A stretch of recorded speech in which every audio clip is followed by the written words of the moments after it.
नमः ॐ विष्णुपादाय कृष्णप्रेष्ठाय भूतले श्रीमते भक्तिवेदान्तस्वामिन्निति नामिने। नमस्ते सारस्वते देवे गौरवाणी प्रचारिणे निर्विशेष शून्यवादी पाश्चात्यदेशतारिणे। नित्यानन्दमहं नौमि सर्वानन्दकरं परं हरिनामप्रदं देवम् अवधूतशिरोमणिं।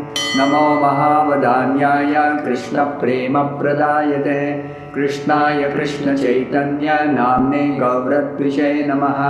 राम राम महाबाहो न जाने तव विक्रमं यस्यैकांशेन विदुता जगति जगतः पते। कृष्णाय वासुदेवाय देवकीनन्दनाय च नन्दगोपकुमाराय गोविन्दाय नमो नमः। श्रीनृसिंह जय नृसिंह जय जय नृसिंह। प्रह्लादेश जय पद्मा मुखा पद्मा भृङ्ग। पश्यामि देवांस्तव देवरेः सर्वांस्तथा भूतविशेषसङ्गान्। ब्रह्माण्डमीशं कमलासनस्थं ऋषिंश्च सर्वानुरगांश्च दिव्यान्।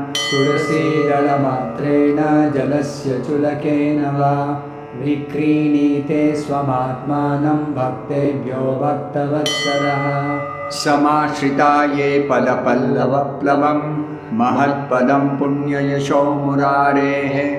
भवाम्बुधिर्वत्सपदं परं पदं पदं पदं यद्विपदां न तेषाम्। वृन्दायै तुलसीदेव्यै प्रियायै केशवस्य च विष्णुभक्तिप्रदे देवी सत्यवत्यै नमो नमः।